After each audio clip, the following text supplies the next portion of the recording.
With questions, and just a single question, not multiple questions, just very direct, simple questions, please. Do we have a roving microphone with one of the team? Thank you, Letty. Okay, so, sorry, Adam, can I squeeze you? Any questions from the audience?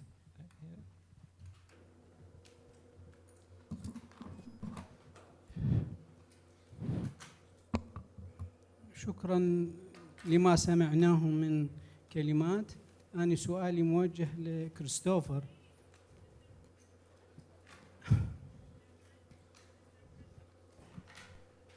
كريستوفر تحدث عن العراق، وأنا سمعت كأنه يتحدث عن جزيرة في القمر أو في أي من الكون. يعني تحدث أولاً عن حقوق الإنسان وهي ما لها علاقة بالمؤتمر. المؤتمر يتحدث عن التراث والحضارة وكيف نحمي الحضارة. تحدث عن اليزيديين في حين أن اليزيديين هم اللي تضرر من داعش ومن الأحداث اللي حصلت. كل الشعب العراقي تضرر، لم تترك أسرة إذا ما فيها ضحايا. كل الأسر تضررت من داعش ومن غير داعش. الآثار العراقية كنا يعني العراق من الحضارات العريقة في العالم. لم نسمع في البحث أي شيء عن متاحف العراقية التي نهبت ودمرت وسرقت، وعشرات الآلاف من القطع الأثرية لم تعد لحد الآن. أين هي هاي؟ هل تمت هناك إحصائية على القطع الأثرية التي سرقت؟ أين وصلت؟ هل عادت؟ أكو دراسة لأن تعود وترجع؟ هاي حضارة عالمية ولا حضارة أور مسجلة باليونسكو منذ أن تأسست اليونسكو. نهبت المتاحف العراقية على الإطلاق، نهبت وسرقت وخضعت للمزاد والبيع العلني أمام أنظار كل العالم. ماذا بشأنها من المتخصصين بالتراث والحضارة؟ متى ستعود وهي إرث عالمي وليست؟ شكرا. أتمنى أن يقول لي وين ما هي الدراسات التي تخص المراكز الحضارية الأساسية التي نهبت ودمرت بمختلف الأسباب والذرائع. هذه ملك شعب لكل فئات الشعب ولكل العالم، أيضا إرث إنساني عالمي. شكرا. Thank you very much. Very good points. It sounds like you could probably tell us more about all these things than I could. But you know, this study about the Yazidi was a particular study. Obviously, the context that you talk about is the reality of that study. And there have been various crowdsourced things like the New Mosul project and the project about Palmyra that are very important in that context. I think, you know, it's true, you know, this is one isolated incident that we're talking about, and you know, you paint a very powerful backdrop, and it would be lovely to be able to tackle all those issues in one study. But the idea of cultural heritage being a broad definition, one that relates to things that happen now as well as in the past, is important. And I think that's what forensic architecture sought to assert with this study. You know, the fact that mass graves, houses where atrocities have happened are part of a community's cultural heritage and are important to document as much as the archaeology is a good point, I think, that they make in this study. As far as the museums that have been desecrated, you know, of course, all colleagues in other museums are very concerned about that. And I know that plenty of my colleagues at the V&A are involved in, you know, more than I am in those debates and in contributing to them. We have a point here as well, someone who's working on a Mosul project with our colleagues at the Smithsonian and you know, in New York. Yeah. Yes, thank you. Actually, I was going to ask a question, but also make a comment to thank Christopher to talk about forensics in conflict area relating to cultural heritage.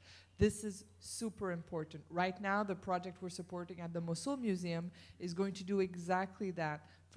The FBI is going to go and study and collect evidence because it is a war crime zone and scene. And if you want to have some kind of trial one day, you need to collect evidence. So what Christopher demonstrated is one example of how we need to push for forensics to be applied to cultural heritage in conflict and post-conflict. So I have to strongly disagree that this is very, very important, and it's just an example of how it can be applied. And of course, in Mosul, we have a lot of information, not just in Mosul, in all of Iraq, in Nimrud, in Nineveh, everywhere that there was destruction of cultural heritage. We have extensive documentation on the damages, and there are already people starting to work on reconstruction. Same thing with the looting. So I really wanted to commend that this project has happened so that we can raise awareness on the fact that it's not just a cultural heritage issue, it's also a human rights in the sense of humanitarian law issue. So thank you, Christopher, for proposing this project.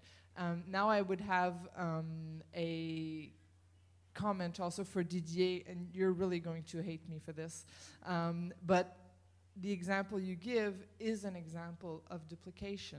For 8 years, I worked at the International Council Museum. It's a network of 40,000 professionals from 140 countries. ICOMOS is a wide network of professionals.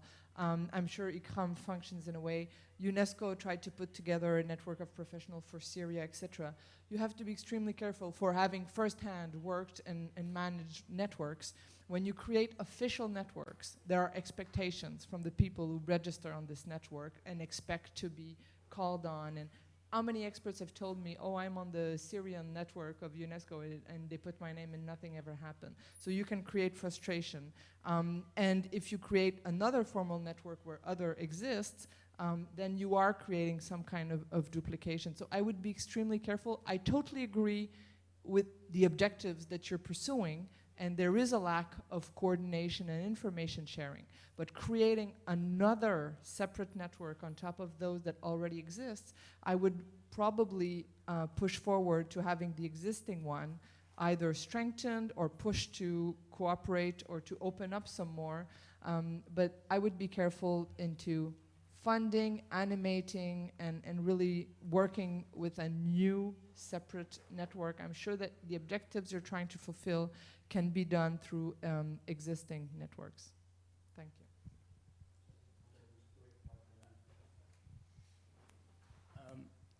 Thanks, Franz. I guess, as you know, I totally agree with you. I'm aware that there are plenty of very valuable networks that are already in place, and they're probably too many. And the idea is not, but I agree that it translated in my short presentation as a duplication, yet another network that intend to solve it all.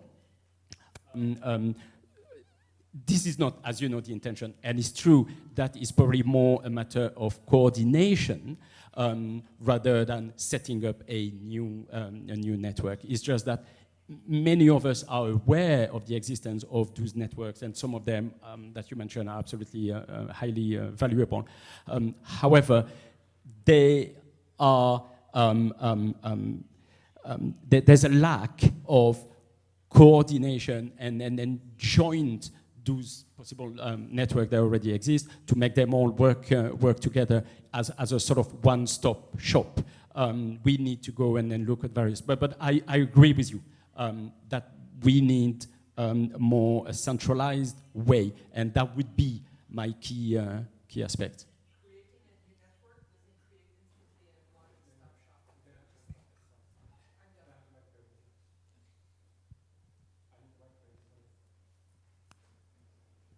Okay, thank you. If there's one last urgent and very direct question.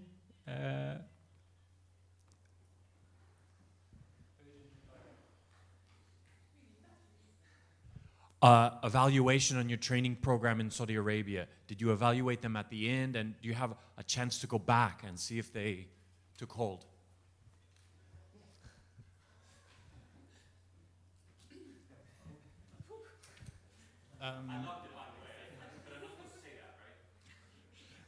There wasn't a evaluation in this program per se because purely because of the time limitation and the lack of hardware, because this was, at the end of the day, it was a pilot project.